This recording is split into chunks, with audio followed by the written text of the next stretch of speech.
Prot Warriors. This is gonna be your F tier tank. Your F tier tank. They are just not in a good place in Wrath. At least in this point in Wrath. In Wrath Classic, if you're building a roster and you have someone who wants to play Prot Warrior, you need to make sure that you are setting expectations clearly with your guild because having a Prot Warrior in your main tank rotation is a recipe for disaster. You don't want them to main tank, you want them to off tank. From my point of view, if I was building a raid in Wrath WOTLK, I would never use a warrior main tank. Unless I just didn't have a tank showing up. What's going on YouTube? It's your man Soul here. We back with another video. You know what it is when you clicked it. We're doing the Protection Warrior talent build for Wrath of the Lich King Classic. And you know, Warrior is, widely considered the worst of the 4 tanks. And that doesn't go unwarranted. Warriors do struggle in areas that the other tanks just don't. So maybe after this video I can dispel some stigmas and maybe shoot it a little bail, kind of highlight some of the strengths of the warrior. But before we dive into the talent build, I just want to say real quick, so I put those clips at the beginning of the video just for a joke. I'm not trying to discourage anybody from being a warrior. If you really want to be a warrior, go right ahead, do your thing, fam. Wrath of the Lich King is an expansion where you really could succeed at doing whatever you want. The bring the player not the class thing is kind of the motto that they ran with for later expansions, even though they kind of faltered back in some of them. But in Wrath, if you want to be a Prot Warrior, if you want to be a Frost Mage or a Subtlety Rogue or Elisham, like, you can play all of the weaker specs, and as long as you put the energy into it and you play it to the best of your ability and you're good and you put in the research in, you can succeed in heroic raiding. Like, you can do whatever you want.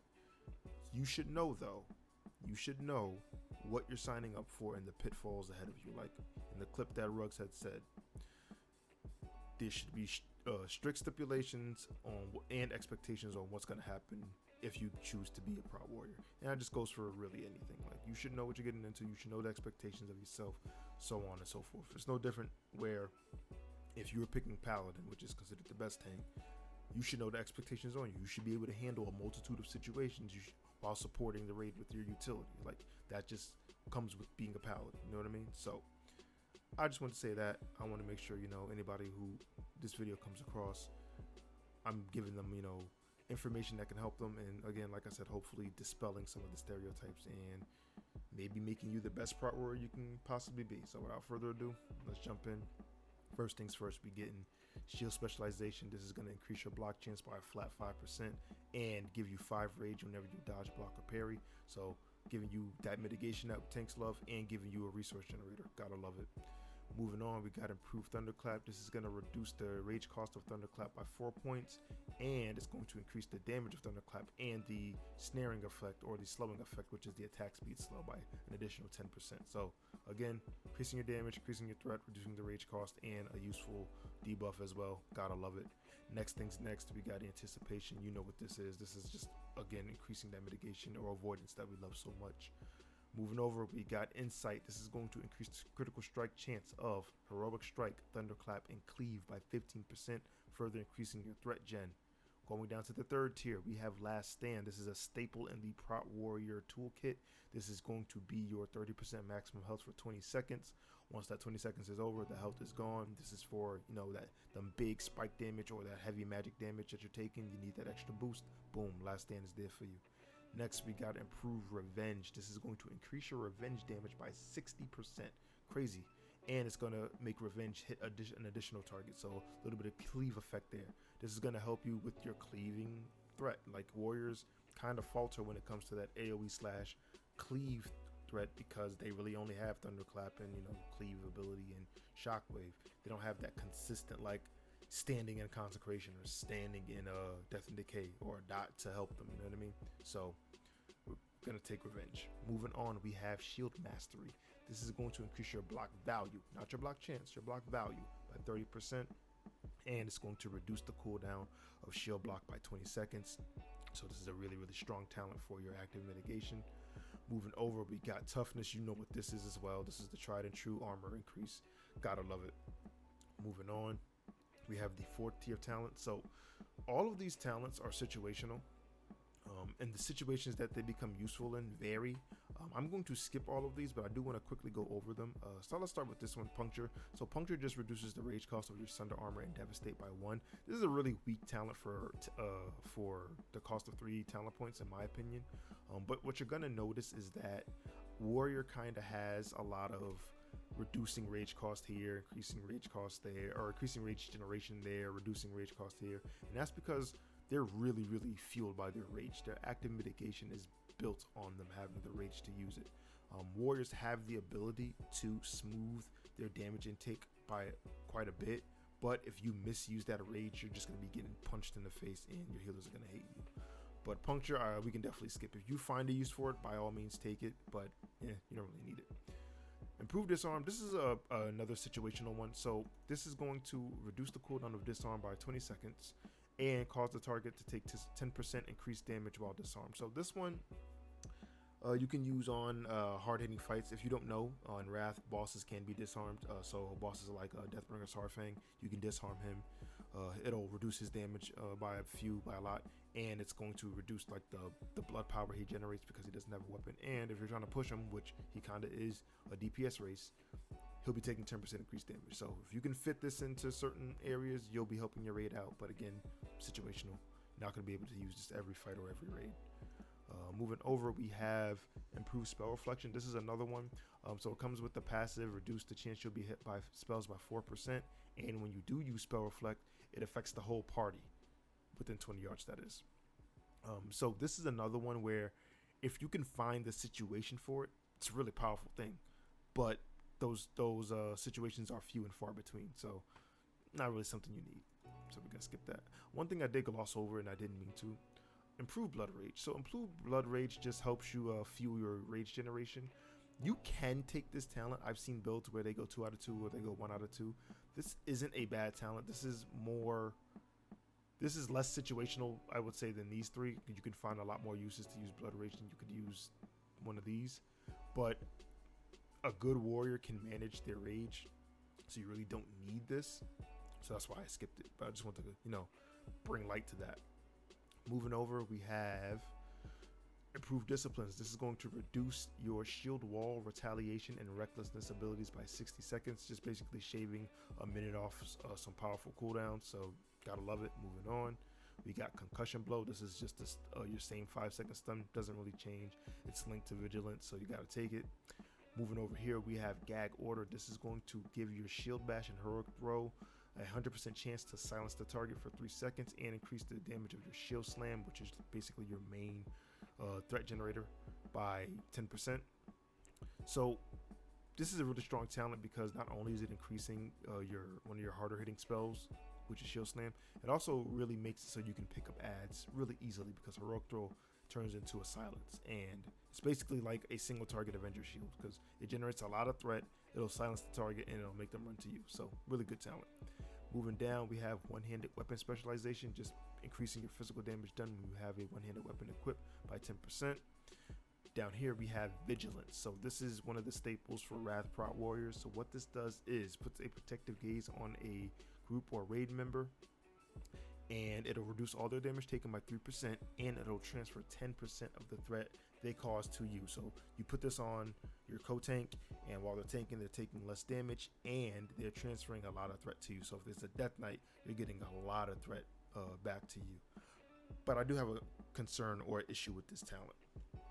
So if you need an ability to transfer 10% of your target's threat to you, chances are your threat generation is pretty shitty.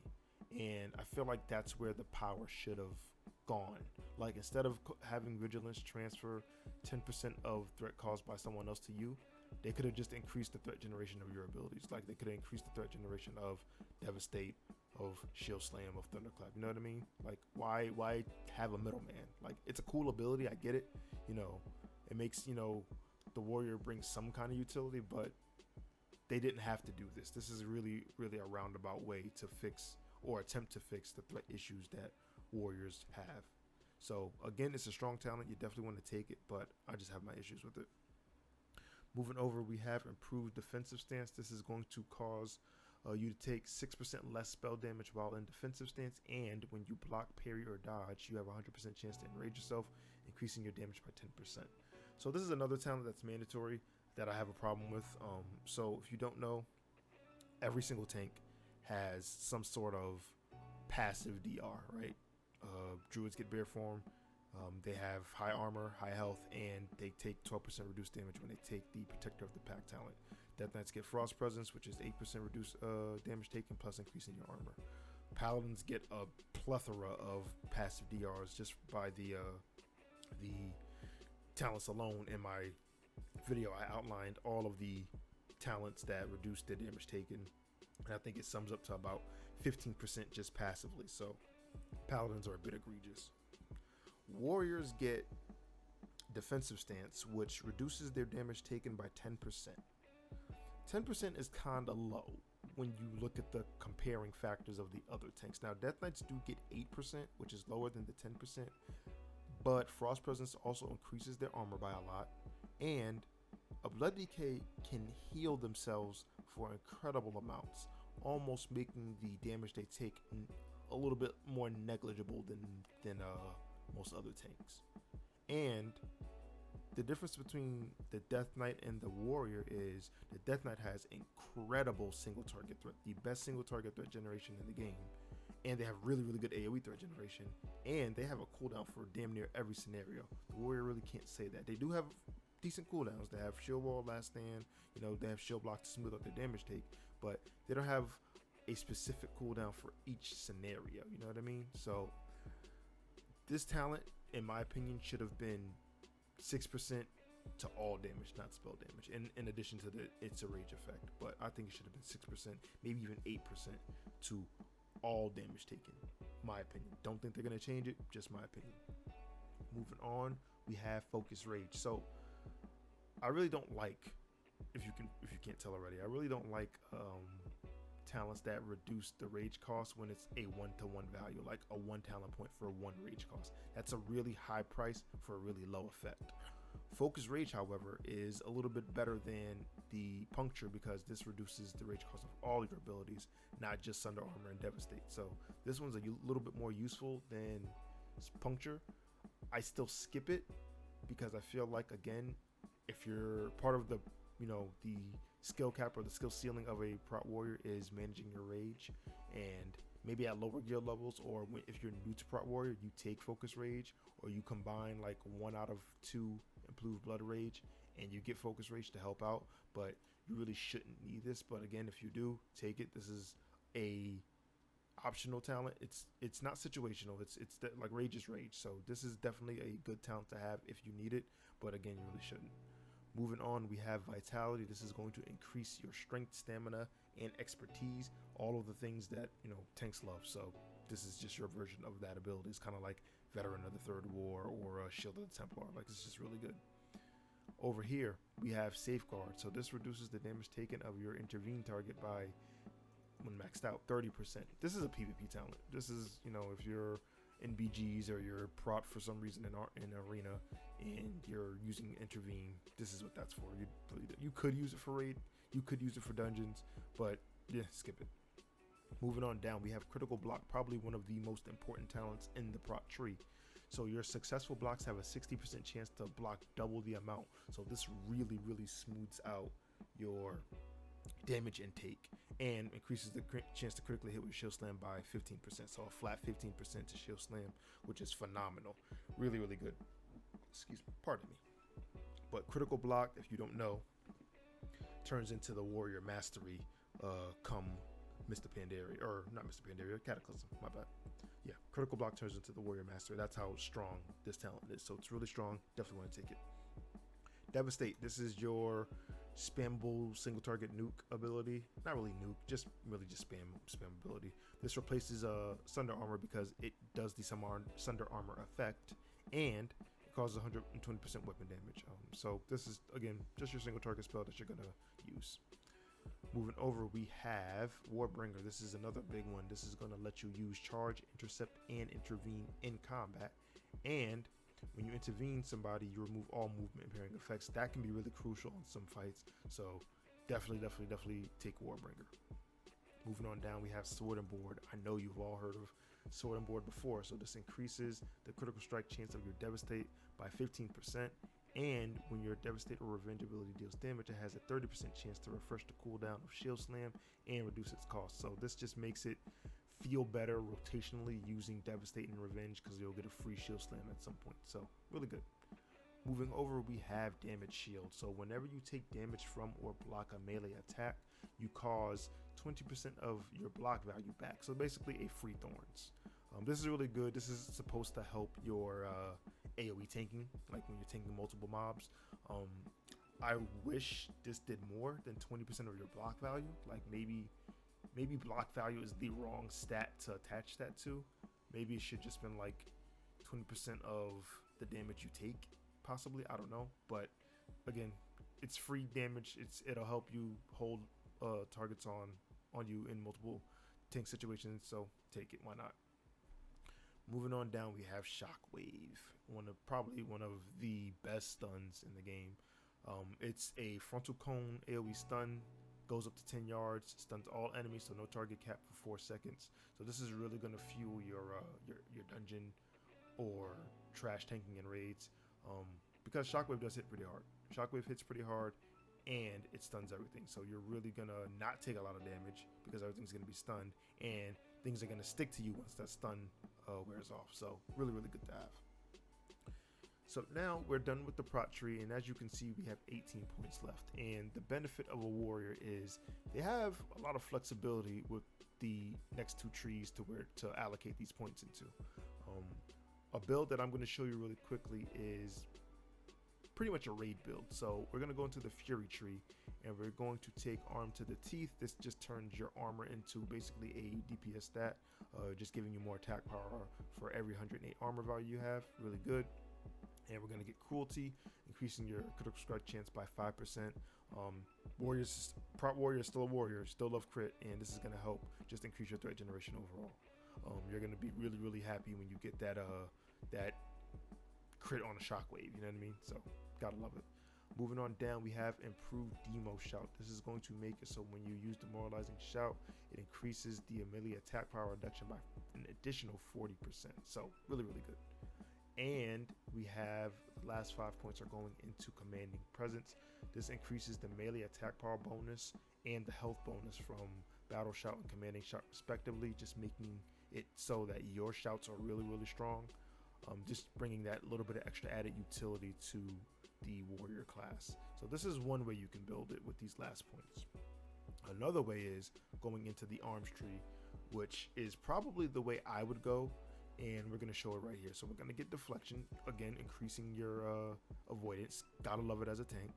We're going to get heroic strike because this is an ability that you will spam, trust and believe.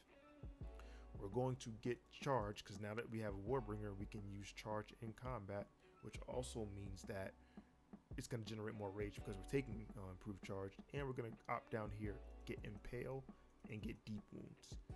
This is going to help you when you're AoE tanking. So this increasing the critical strike damage. Ooh, me talk good. Increasing the critical strike damage bonus. So this is a critical strike damage modifier by 20%. And when you do critically strike, you put a bleed on them. So gives you that dot, gives you that ticking damage over time. Because as you can see, warriors really don't have any damage over time. They don't have, you know, a zone ability that they put on the ground. They don't have dots that they put up like Death Knights. They don't have any of that. So this will really help keep the passive damage rolling, right? With these last 3 talent points, I've seen a lot of variations. The most common, in my opinion, is probably just putting those last 3 in Arm to the Teeth, just giving you even more attack power per armor. So that's really good.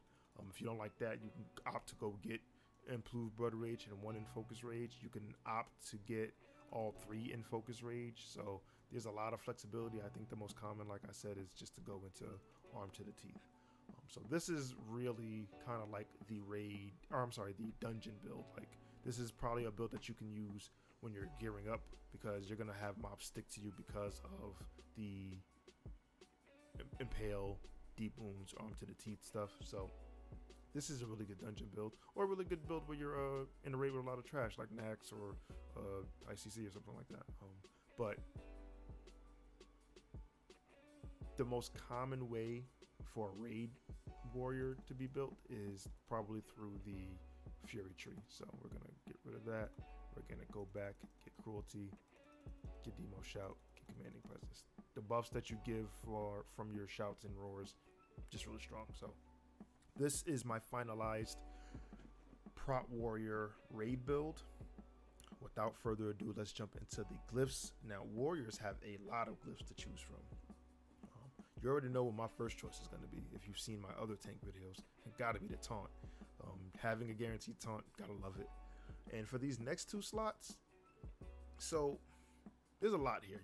There's a lot to choose from. If you just want to dive deep into your tanking toolkit, I would opt to get Last Stand and where are you? Oh, there we go. Shield Wall. So Last Stand shaves a minute off of your Last Stand ability, so making it instead of 3 minutes is 2 minutes, just giving you more use out of Last Stand.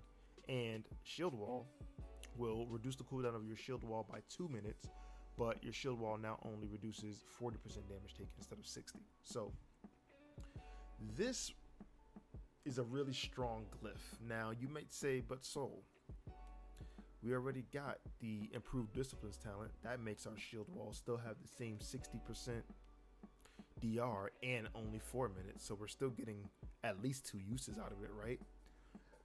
Yes, possibly. However, reducing something's damage by 60% is a really large amount and probably overkill, right? Whereas if you have improved disciplines for the minute off of Shield Wall and you have the Shield Wall glyph, that's a total of 3 minutes. So now your Shield Wall ability is a 2-minute cooldown with a 40% DR. And if you're doing a 6-minute fight, you now just bought yourself 3 Shield Walls, 3 40% DRs. That's really, really strong in my opinion. And chances are, if you have Shield Wall up and you have Shield Block up, you're not going to die. It doesn't need to be 60% to guarantee your life. 40% is a still very large amount.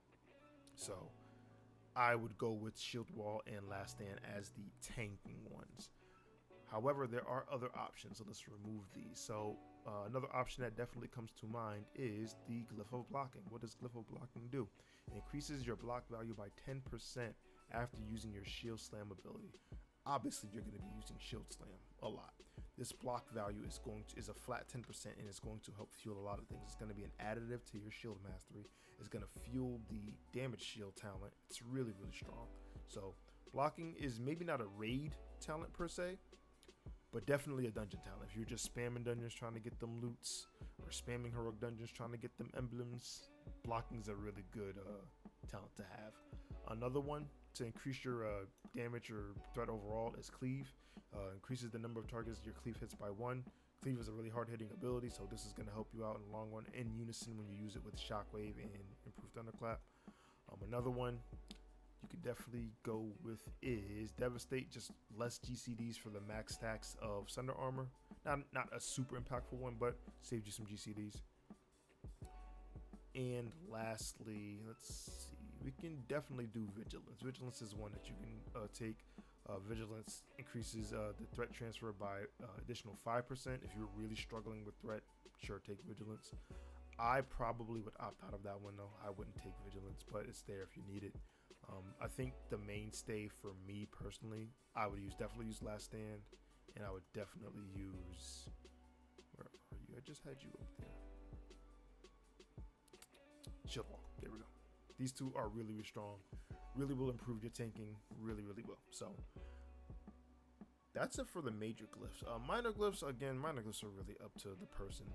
You can use whatever you want. You can use Command, which increases the command shout duration. You can use Battle Shout, does the same thing to the duration of Battle Shout. Thunderclap increases the radius. Sure, that can be your minor setup right there. But this is it. This is really the complete build for a Prot Warrior. I just want to reiterate again, if you are a Prot Warrior or you're an aspiring Prot Warrior and you want to stick with it, go right ahead, stick with it, be the best Prot Warrior you can be. Like, I'd rather have a Prot Warrior who knows what they're doing than a Prot Paladin who doesn't. Like, know what I mean? So that being said, guys, that is the video. I thank anyone who takes the time out to watch this. You really don't know how much that means to me. I'm grateful for the recent subscribers I got, and I'm starting to get back into the flow of uploading on a solid schedule, and it's showing by the views and by the subscribers, so I'm really grateful for that. I'm trying to hit 100 subscribers, so if you're new to the channel or new to the video, help me get there. We're trying to hit 100 subscribers. If I can do that, we're going to do something special for that. But other than that, you guys have been great. I've been Soul, and I'm out. Peace.